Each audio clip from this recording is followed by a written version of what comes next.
Shalom, saudaraku yang Tuhan kasih. Mari kita mengawali pada pagi ini dengan merenungkan satu kebenaran firman Tuhan dari 1 Korintus 14 ayat 1 sampai ayat 25. 1 Korintus 14 ayat 1 sampai ayat 25. Saudaraku yang Tuhan kasih, berbicara tentang karunia Roh. Roh Kudus diberikan kepada kita sebagai suatu pemberian yang terbaik dari Tuhan. Roh Kudus diberikan dengan tujuan untuk kita gunakan bagi kemuliaan nama Tuhan. Roh Kudus adalah pemberian dari Tuhan, atau dengan kata lain, Roh Kudus adalah karunia Tuhan. Dan Roh Kudus sendiri mengerjakan karunia-karunia roh dalam setiap kehidupan orang percaya.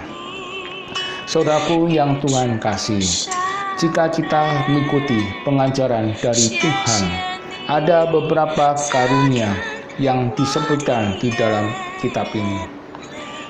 Yang pertama, Efesus 4 ayat 11. Di situ dikatakan ada 5 karunia. Roma 12 ayat 6 sampai 8.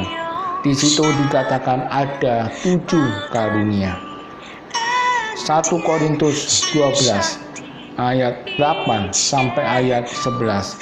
Di situ dikatakan ada 9 karunia. Semuanya itu digunakan untuk kemuliaan nama Tuhan. Jadi, karunia Roh bukan diperuntukkan untuk manusia, tetapi hanya untuk Tuhan. Saudaraku yang Tuhan kasih, jemaat di Korintus mempunyai karunia rohani, tetapi mereka menggunakan untuk memamerkan diri. Pada tujuan utamanya agar dapat membangun orang lain. Inilah yang menjadi bahan kritikan Paulus kepada jemaat di Korintus. Kita diberikan karunia oleh Tuhan. Maka dari itu, karunia yang kita punyai harus kita pakai untuk membangun dan menasihati. Saudaraku yang Tuhan kasih, poin ini menjelaskan kepada kita bahwa karunia yang paling berguna untuk dimiliki oleh orang percaya adalah karunia penubuat, bukan karunia berbahasa roh. Karunia berbahasa roh adalah karunia yang tidak dimengerti oleh manusia, hanya untuk digunakan berdoa. Bahasa roh tidak ditujukan kepada manusia, melainkan kepada Allah.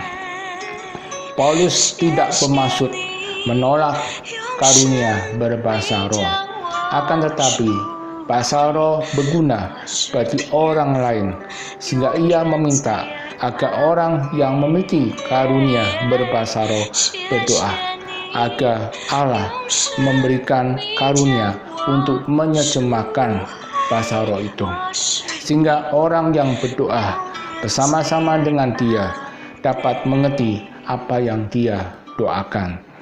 Di sisi lain, karunia penubuat bersifat membangun dan menasihati, sehingga karunia ini bermanfaat untuk anggota jemaat yang lain. Secara khusus, karunia penubuat sangat bermanfaat pada saat orang yang belum percaya datang ke gereja. Sebaliknya, karunia berbahasa roh sangat membingungkan. Sehingga pada akhirnya Paulus meminta agar jemaat di Korintus bersikap dewasa dalam menggunakan karunia rohani yang ada pada mereka. Saudaraku yang Tuhan kasih, bagaimana dengan hidup kita sekarang ini sebagai orang percaya? Kita diminta agar kita dapat menggunakan karunia yang Tuhan berikan untuk kita pakai, agar dapat membangun orang lain. Firman Tuhan akan menolong kita agar kita Jangan memamerkan karunia yang tidak memberikan faedah bagi orang lain. Seharusnya karunia yang digunakan untuk membangun orang lain. Kiranya Roh Kudus akan menolong kita. Amin.